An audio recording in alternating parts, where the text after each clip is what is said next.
Над 82 километри реконструирани нови патишта низ целата држава. Министерството за транспорт во првата година од мандатот ги заврши делниците, кои со децении граѓаните чекаат да бидат изградени. Последна беше пуштена во употреба најсложената делница од патот Градско-Фариш, она низ клисурата долга над 10 километри, за да се заврши автопатот во вредност од близу 45 милиони евра, како што кажа министерот Николовски, била поместена планина.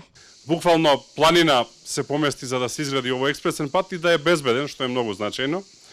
Ние решивме отварањето да се помести за неколку месеци со цел да имаме максимално безбеден експресен пат, по кој што граѓаните ќе можат да се обраќаат, но исто така и да ги отклониме сите пречки кои што стоја на реализацијата на овој пат. Ова е втората делница. Првата беше пуштена во должина 16,5 км во јануари. Со ова патувањето за Прилеп и Битола се крати за половина час, а драстично се подобрува и безбедноста.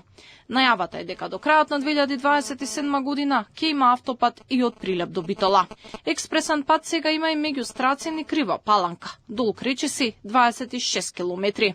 Исто така беше пуштен во употреба рехабилитираниот Панов мост Богданци, дел од регионалниот пат кој ги поврзува Гевгелија и Богданци.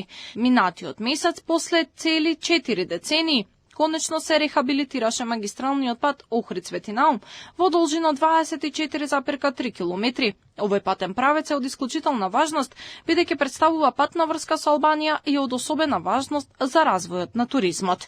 Оно што е од особена значајност за граѓаните на овој дел од државата е дека се интензивираат работите на автопатот Охрид-Кичева, а се очекува првите 40 км после години чекање да бидат пуштени во употреба следниот месец. Покрај овие пуштени се во употреба и неколку помали рехабилитации кои се од огромно значење за граѓаните, како делницата Понмоле-Охрид, која е предвлесно најголемиот туристички центар во државата и представуваше сериозен проблем за граѓаните.